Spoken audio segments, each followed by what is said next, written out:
முண்டாசு சூரியனே, மனித குலத்தில் மூத்தவனே. பெண்கள் பேசவே கூடாது அப்படின்னு சொல்லிட்டு இருந்த சமூகத்தில் பெண்களுக்காக முதல்ல குரல் கொடுத்த ஒரு ஆள் பாரதி. இன்னைக்கு பெண்களை ஒரு அழகோட தான் எல்லாரும் ஒப்பிடுறாங்க. பெண்கள் அப்படின்னா அழகா இருக்கணும் அப்படின்னு. ஆனால் பாரதி எந்த இடத்துலையும் பெண்கள் அழகா இருக்கணும்னு சொன்னதே இல்லை. பெண்கள் அறிவோட தான் ஒப்பிட்டு இருக்காரு. பெண்கள் அறிவா இருக்கணும்னு தான் சொல்லியிருக்காரு. பெண் எனப்படுவது அறிவே. பெண் கல்வி கற்றால் பேதமையற்று வையகம் பெருத்திடும் சொல்லியிருக்காரு. பெண்கள் கல்வி கற்றா இந்த உலகமே மூட நம்பிக்கையிலிருந்து வெளியே வரும். இன்னொன்று சொல்லுவாங்க, பெண்களுக்கு அச்சம், மடம், நாணம், பயிர்ப்பு இது எல்லாமே பெண்களுக்கு இருக்கணும் அப்படின்னு. பாரதி சொல்றாரு, அச்சமும் நாணமும் நாய்களுக்கு வேண்டுமாம். அச்சம், நாணம் இதெல்லாம் நாய்களுக்கு இருக்கட்டும், பெண்களுக்கு என்ன இருக்கணும் அப்படின்னு சொல்லியிருக்காரு.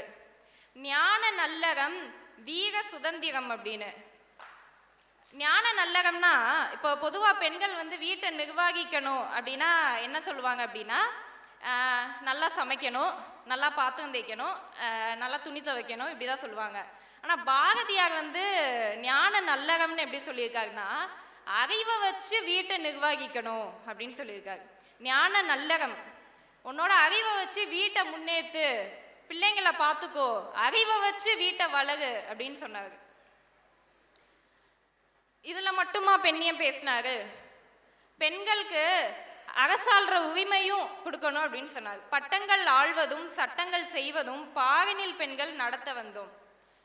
முதல்ல பெண்களுக்கு அரசியல் பேசுறதுக்கான வாய்ப்பை கொடுத்தாதான் அவங்க ஆட்சி அதிகாரத்தில் உட்காருவாங்க. இன்னைக்கு நீங்க பெண்ணியம் அப்படின்னு பேசுறீங்க அப்படின்னா, நீங்களே பெண்களுக்கு எந்த இடத்துலையுமே சம அளவு சீட்ஸ் கொடுக்கவே இல்லை. ஆனால் இந்தியாவிலேயே, என் உலகத்திலே ஒரே ஒரு கட்சி பெண்களுக்கும் ஆண்களுக்கும் சம உரிமை தேர்தல் அரசியலை கொடுத்ததுக்குன்னா அது எங்கள் நாம் தமிழர் கட்சி மட்டும்தான். ஏன்னா நாங்கள் மட்டும்தான் பாரதியாரோட கொள்கையை முழுசாக ஃபாலோ பண்ணுறோம்.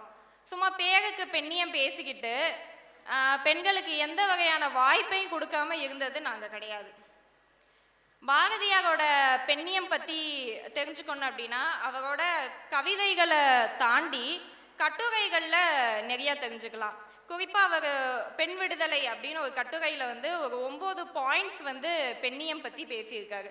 அதில் எல்லாரும் பேசுகிற மாதிரி பெண்களுக்கு சொத்து உரிமை, சம உரிமை கொடுக்கணும், அதுக்கப்புறம் குழந்தை திருமணம் எதிர்ப்பு, இதெல்லாம் பற்றி பேசியிருக்காரு.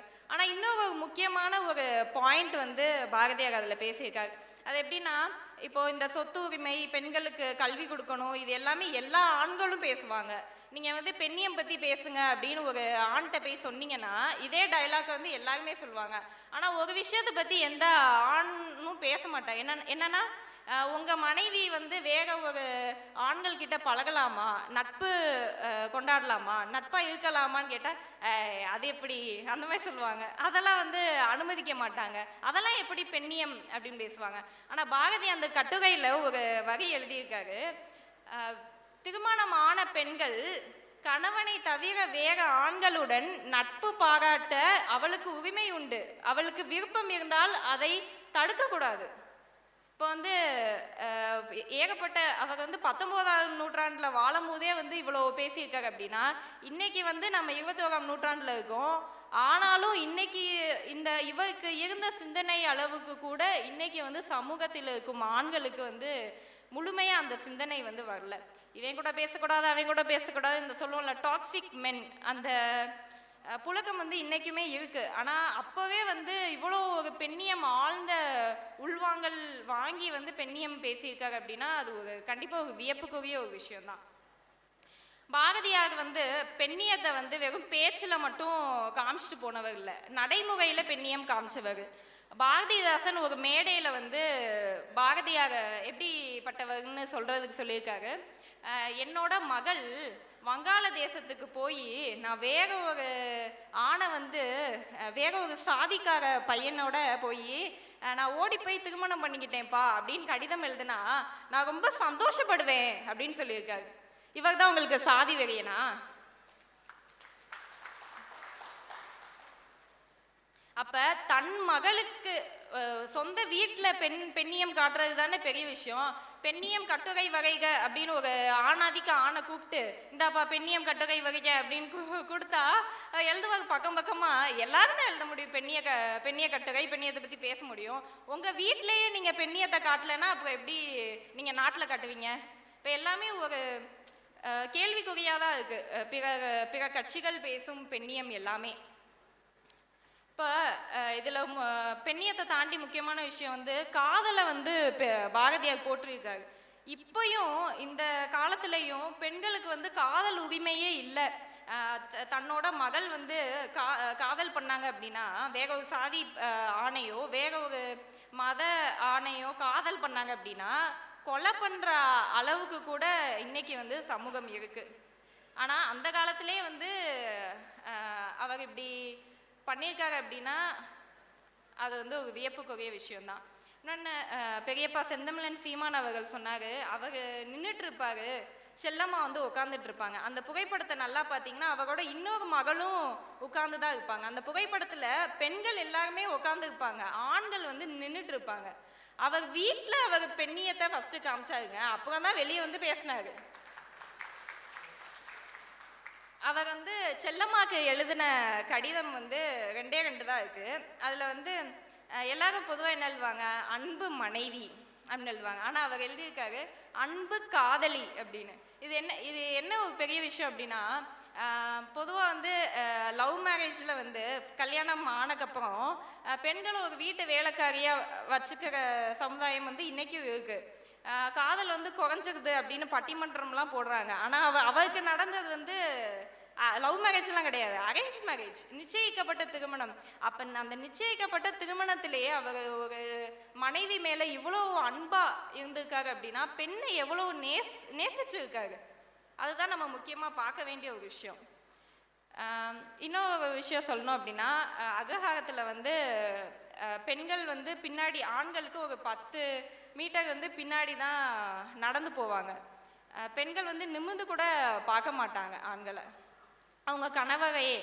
ஆனால் பாரதி வந்து நீ வா செல்லம்மா அப்படின்னு தோளில் கை போட்டு கூட்டிகிட்டு போகிறாரு. பாரதி வந்து அவரோட மனைவிக்கே பெண்ணியம் சொல்லி கொடுத்துருக்காரு. அப்போ பாரதி மட்டும் ஒரு போராளி கிடையாது, செல்லம்மாவும் ஒரு போராளி தான்.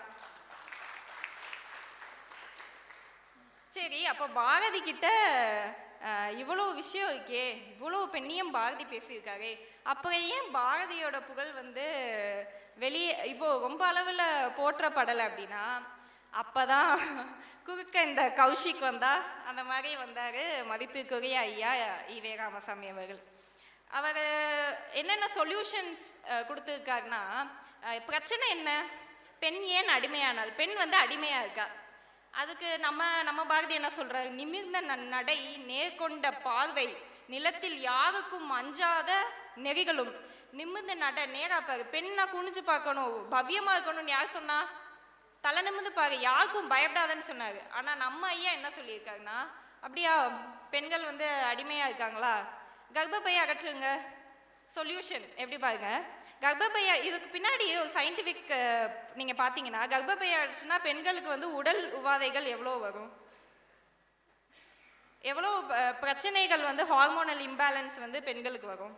இதை தாண்டி ஒரு பெண் வந்து குழந்தை பெற்றுக்கிறதோ இல்லை வேண்டாம்னு சொல்கிறதோ அவளோட தனிப்பட்ட சாய்ஸ், இட்ஸ் மை சாய்ஸ், அந்த மாதிரி அவளோட சாய்ஸ். அப்போ குழந்தை நீங்கள் பெற்றுக்கவே கூடாதுன்னு வலியுறுத்தி கர்ப்பப்பையை அகற்றுங்க அப்படின்னு சொல்கிறதும் இது எப்படி நீங்கள் வந்து பெண்ணியம் அப்படின்னு சொல்கிறீங்க? அப்போ அந்த சாய்ஸையும் வந்து ஒரு கட்டாயப்படுத்தி ஈவேரா ஐயா வந்து திணிச்சிருக்காரு. சரி, கர்ப்பப்பையை அகற்றிட்டா மனித குலமே இருக்காது, மனிதனே இருக்க மாட்டான். அப்போ எவ்வளோ பெரிய சொல்யூஷன் பாருங்க, மொத்தமாக மனித இனத்தையே க்ளோஸ் பண்ணுற அளவுக்கு ஒரு சொல்யூஷன் கொடுத்துருக்காரு. இந்த அளவுக்கு தான். இதோட இது என்ன பிரமாதம், இன்னொரு ஸ்பெஷல் ஐட்டம் இருக்குங்க மாதிரி ஒரு ஃபோட்டோ இருக்குது. அவர் வந்து சாப்பிட்றதுக்கு வந்து உட்காந்துருக்காரு. அப்போ வந்து மணியம்மை அம்மா வந்து கை கழுவுறதுக்கு வந்து அவர் தட்டில் வந்து இப்படி தண்ணி ஊற்றுறாங்க, அது வந்து கை கழுவுறாங்க. நம்ம என்ன சொல்கிறோம், சாப்பிட்ட தட்டை அவங்கவுங்க தான், இது வந்து ஒரு ரெஸ்பான்சிபிலிட்டி, தனி மனிதனோட ரெஸ்பான்சிபிலிட்டி. எச்சத்தட்டை எடுத்து தான் பெண்கள் வந்து காலங்காலமாக வந்து ஆண்கள் சாப்பிடுவாங்க. அந்த எச்சத்தட்டை எடுத்து விலக்கி ஆண்கள் எந்த வேலையும் பார்க்க மாட்டாங்க முன்னாடிலாம். அப்போ இப்படி தான் பெண்கள் வந்து வாழ்ந்துட்டு வந்திருக்காங்க. அப்போ பெண்ணையும் பேசினவங்க வந்து என்ன பண்ணியிருக்கணும், இதுக்கு இந்த எந்த சிம்டம்ஸும் தெரியாமல் தானே வாழ்ந்துருக்கணும். ஃபோட்டோலையே வெட்ட வெளிச்சமாக இருக்குது. அப்போ சாப்பிட்ட தட்டை எடுத்து சிங்கு தொட்டியில் போட்டு கழுவி கை கழுவ கூட முடியாத ஒரு ஆளை தான் பெண்ணியவாதி பெண்ணியவாதி பெண்ணியவாதி நம்ம எல்லாரையுமே நம்ப வச்சிருக்காங்க.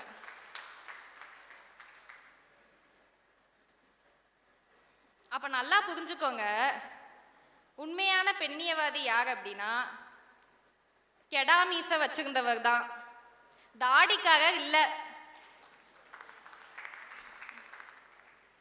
அனைவரையும் சமமாக பார்த்ததனால், சாதி வெறி இல்லாமல் அனைவரையும் பார்த்ததால், பெண்களுக்கு சம உரிமை கொடுத்ததால், பெண்கள் உரிமைக்காக குரல் கொடுத்ததால் எங்களின் பெரியார் பாரதியே. அதனால அதிக போற்றுவோம் நம் பாட்டன் சமத்துவ பாட்டன் பாரதியாரின் பெருமையை. வாய்ப்புக்கு நன்றி கூறி விடைபெறுகிறேன். நாம் தமிழர். மிக்க மகிழ்ச்சி தங்கை யாழினி. இந்திய நிலப்பரப்புல பல்வேறு கட்சிகள் இருக்கிறாங்க. அந்த பல்வேறு கட்சிகள் இருக்கக்கூடிய பெண்கள் இன்னும் 33 விழுக்காடுக்கு போராடிக்கிட்டு இருக்கிறாங்க. நாடாளுமன்றம் வரைக்கும் போராடிட்டு இருக்கிறாங்க. ஆனா இந்திய நிலப்பரப்புல ஒரு கட்சியில் இருக்கக்கூடிய பெண்கள் கேட்காமலேயே 50 விழுக்காடு அரசியல் வாய்ப்பை தந்த எங்கள் அண்ணன் செந்தமிழன் சீமான் அவர்கள் ஆகச் சிறந்த எங்கள் நேரில் இருக்கக்கூடிய ஒரு பெண்ணியவாதி அண்ணன் அவர்களுக்கு இந்த நேரத்தில் நன்றிகளையும் வாழ்த்துக்களையும் சொல்லிக் கொள்கின்றோம்.